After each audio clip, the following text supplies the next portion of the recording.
अस्सलामुअलैकुम। मोहम्मद अज़हर सिद्दीक अपने programme maths views के साथ हाजिर खिदमत है।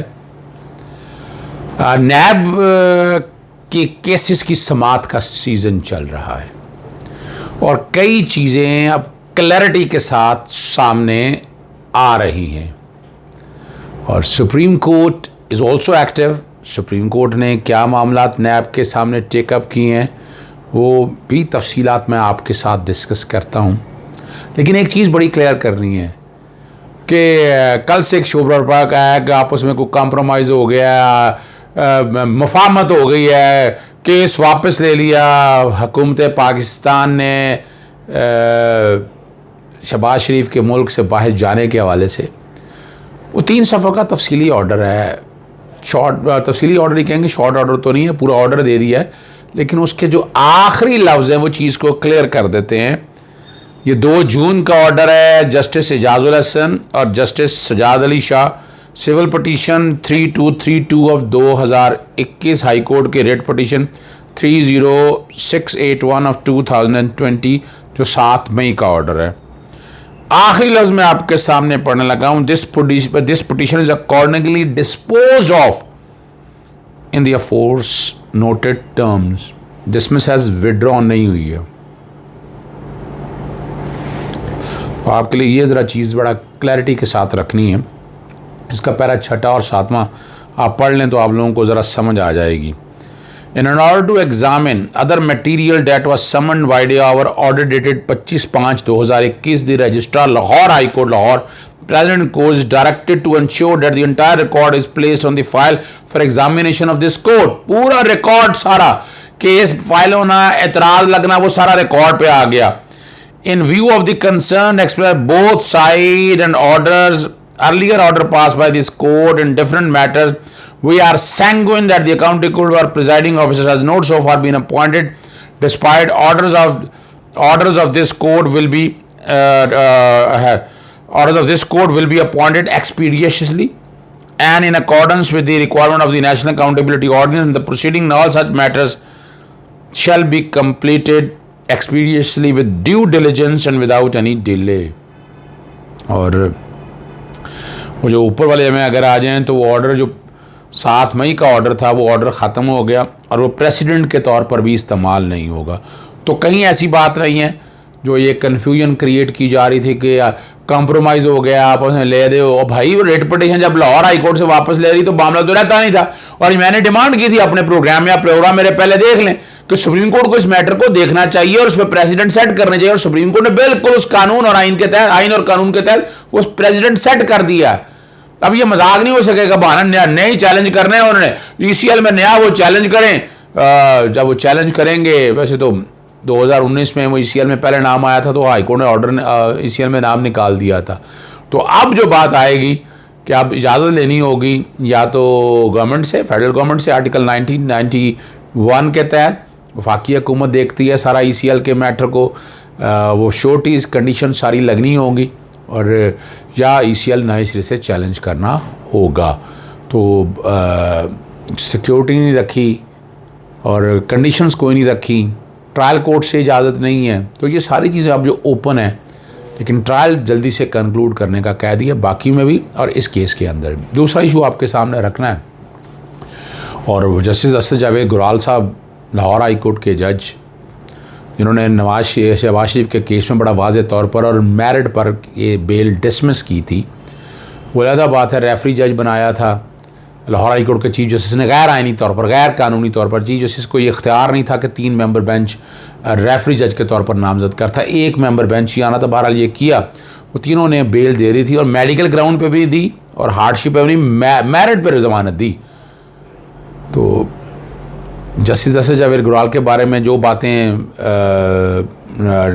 PML मुस्लिम नून के वकला करते रहे, जो लीडर करते रहे, वो रिकॉर्ड की बातें मैं खुद हालांकि वहाँ मौजूद था और मैंने बड़े वाज़ेह तौर पर बात ये कही थी कि कोई ऑर्डर कोर्ट के अंदर अनाउंस नहीं हुआ। नायब कासद ने आकर ऑर्डर बार अनाउंस किया, 3 दिन तक फैसला और डाइसेंट नोट बड़ा, जब तक तहरीरी तौर पर फैसला नहीं है, फैसला नहीं है। तो ये तो और फिर जस्टिस आलिया नीलम और जस्टिस असद जावेद गुराल ने आज उसके दूसरा एपिसोड है, पहले ख्वाजा आसिफ की ज़मानत सुनने से इनकार कर दिया था और आज कैप्टन सफदर अवान कैप्टन का लफ्ज़ नहीं अच्छा लगता इसके साथ, ये इस लायक नहीं है। चलें, आज आमदन से ज़्यादा असासों के केस का मामला था और वकला के साथ वो पेश हुए। जस्टिस जावेद अग्रवाल ने केस से सुनने से माजरत कर ली और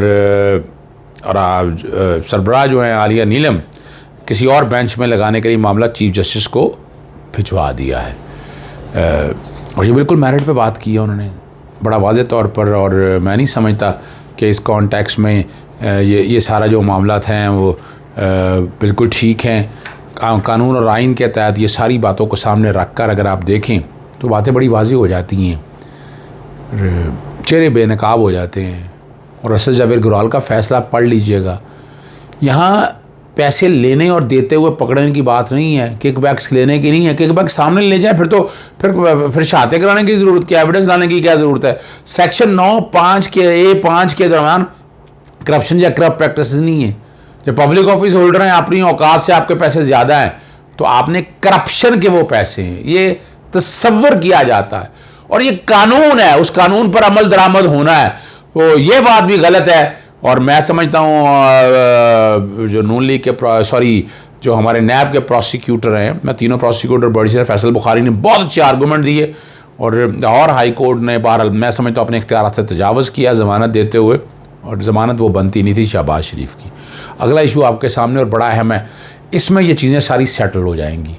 शहबाज शरीफ की ज़मानत देने की दरख्वास्त चैलेंज हो गई हुई है सुप्रीम कोर्ट में, हमज़ा की भी चैलेंज हो गई हुई है, और दोनों उन्होंने हार्डशिप पर ज़मानतें नहीं दी हैं, मेरिट पर दी हैं।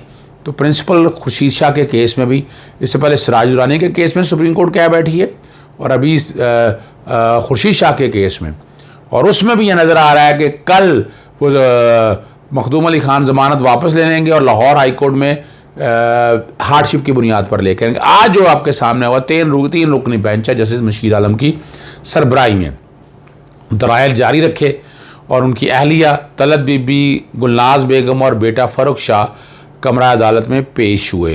पीपल्स पार्टी के रहनुमा भी आ गए, नईर बुखारी और शेरी रहमान भी आ गए।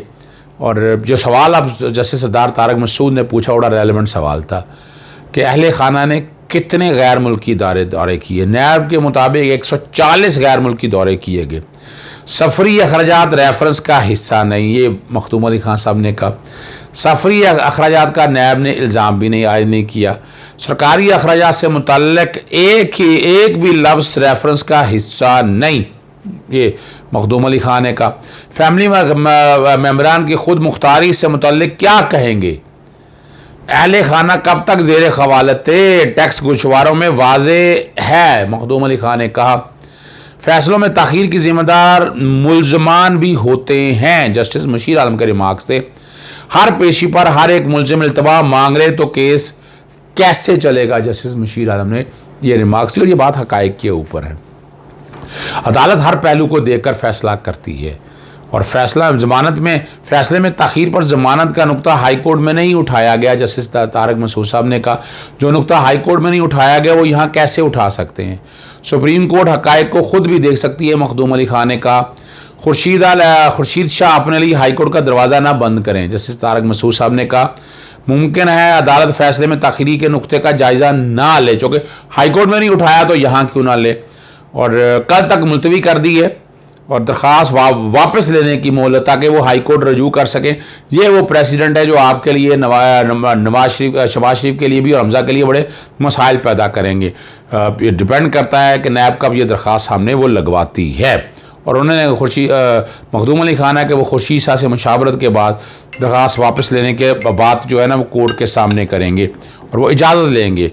और ये भी साथ जैसे सरदार मुहम्मद ने हार्डशिप की बुनियाद के नुक्ते पर पहले हाई कोर्ट से रुजू किया जाए, और अगर दरख्वास्त खारिज कर दी तो कोई रेमेडी नहीं रही, कोई ऑप्शन नहीं रहेगा। ये अदालत के रिमार्क्स हैं। और जो उनके बेटे हैं उनकी ज़मानत कबल गिरफ़्तारी भी कल तक मुलतवी कर दी है। खुर्शीद शाह की बेगमात की ज़मानत बाद जो मनसूखी है उस पर भी समाअत कल होगी। अगला जो मामला आपके सामने रखना है वो भी नैब से रिलेटेड है, लेकिन बात बड़ी क्लैरिटी के साथ है। Supreme court law laid down कर रही है। जाली इनवाइसेस पर रिफ़ंड लेने के मुल्ज़िम अनीस ज़िक्रिया की ज़मानत कबल अज़ गिरफ्तारी की समाअत है। जस्टिस उमर अता बंदयाल की सरबराही में 3 मेंबर बेंच का है। 2.5 करोड़ रुपए के पे ऑर्डर बनवा दिए हैं, मुलजिम ने कहा, के वकील ने कहा। मुलजिम की जानिब से पहले प्री बान की दरख्वास्त भी दे रखी थी। अदालत तेज़ तरीन इंसाफ के लिए बैठी है। मुलजिम की प्री बार्गेन की दरख्वास्त का क्या हुआ? ये जस्टिस उमर अता बंदयाल के रिमार्क्स थे। प्री बार्गेन की दरख्वास्त कानून के मुताबिक नहीं है, ये एडिशनल प्रोसिक्यूटर ने अदालत को बताया। मुलजिम 25 मिलियन देकर प्री बार्गेन करना चाहता है, असल रकम कई गुना ज़्यादा है। फ्रॉड आपके सामने बड़ा क्लियर है। जब प्री बार्गेन कर रहे हैं तो आप जुर्म एडमिट कर रहे हैं। नैब को कारबरी लोगों के साथ दीगर मुलजमों से मुनफरद रवैया रखना चाहिए। मैं इतफाक़ करता हूँ जस्टिस उमर अता बंदयाल की, यानी आप कारबरी अफराद में और पब्लिक ऑफिस होल्डर में ज़रा आपको क्लियर रखने दिया। अदालत ने गुज़श्ता समात पर लिखवाया था कि प्ली बार्गन की दरख्वास्त आएगी। नैब चाहे जायज़ा के बाद दरख्वास्त मुस्तरद कर दी, लेकिन फ़ैसला करना चाहिए था। जस्टिस उमर अता बंदयाल के रिमार्क्स है। नैब सिर्फ मुलजमान को सज़ा देना चाहती है। जस्टिस उमर अता बंदयाल, किसी को यूँ सज़ा देना ठीक नहीं है। नैब को हसासियत का अंदाज़ा होना चाहिए। अदालत ने मुलजमा को मज़ीद 2.5 करोड़ जमा करवाने के लिए 7 जुलाई तक की मोहलत दे दी है और ज़मानत कबल अज़ गिरफ्तारी में तौसीह दे दी है। रकम ना देने पर ज़मानत का हुक्म ख़त्म हो जाएगा। यह अदालत के रिमार्क से कंडीशनल बेल हम इसे कहते हैं। केस की समाअत गर्मियों की छुट्टियों के मुताबिक। तो यहाँ से आप ले सकते हैं कि हमारी हाई कोर्ट्स अगर ज़मानत देने का ट्रेंड बनाया हुआ है नैब के केसेस में, सुप्रीम कोर्ट बड़ी क्लियर है इस हवाले में। और यहाँ कोई पॉलिटिकल विक्टिमाइजेशन की बात नहीं है। ये सारा एक वैसे हवा में ये बात बनाई होती है और अब चीज़ें सारी आप लोगों के सामने क्लियर कर दी हैं। नैब कोशिश कर रही है, अदालतें इस मामले को आइन और कानून के मुताबिक देख रही हैं। सारी चीज़ें आपके सामने रख दी हैं। इजाज़त दीजिएगा। अस्सलाम वालेकुम, खुदा हाफ़िज़, पाकिस्तान जिंदाबाद।